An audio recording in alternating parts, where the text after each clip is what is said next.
with Brian Morton, Alicia Rubin, and Stormwatch 12 weather with Chief Meteorologist Matt Hoffman. 3, 2, 1. Our region has several new coronavirus cases today. Plus, there's a lot to track when it comes to preventative measures. Joining us once again is Dr. Jim Shames, Medical Director for Jackson County. Thanks for being with us. Glad to be here. Now, I notice you're outside today. I guess that's not by mistake. What can you tell us about being outside and staying safe at the same time? So I just wanted to illustrate the fact that many of the things we're used to doing indoors, we can do out of doors.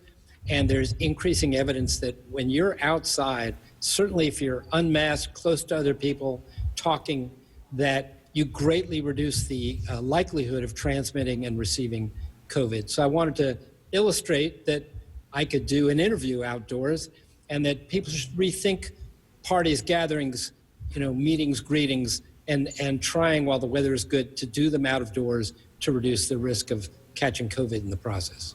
What are we learning about why it might be so more dangerous to be indoors than it is to be outdoors? Well, we've always had suspicion that this disease might be spread by aerosols. And for the most part, we were thinking that wasn't very common. And increasingly, we're thinking it might be quite common. What that means is much of the transmission occurs with large droplets that come out of my mouth when I talk. They go 3, 4, 5, 6 feet away from me, fall to the ground. It looks as if some of that virus is going to be in tiny little droplets that float in the air like an aerosol and can float in the air for great distances and remain airborne for long periods of time. Granted, it's not as much virus, but if you're in an enclosed space with air recirculating, people continuing to talk, being close together, it increases your risk of getting the virus. Out of doors, aerosols just kind of float off and aren't a problem.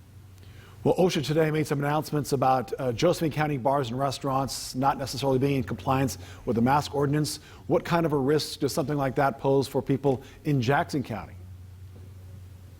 Well, the two counties do an awful lot of commerce together. Any risk in one county becomes a risk for the other. We've certainly seen that with parties where people from both counties have come together and sort of shared the good news on both sides of the border.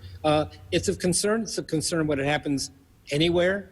I'm hoping that people will get the message and increase their consideration to others by wearing a facial covering.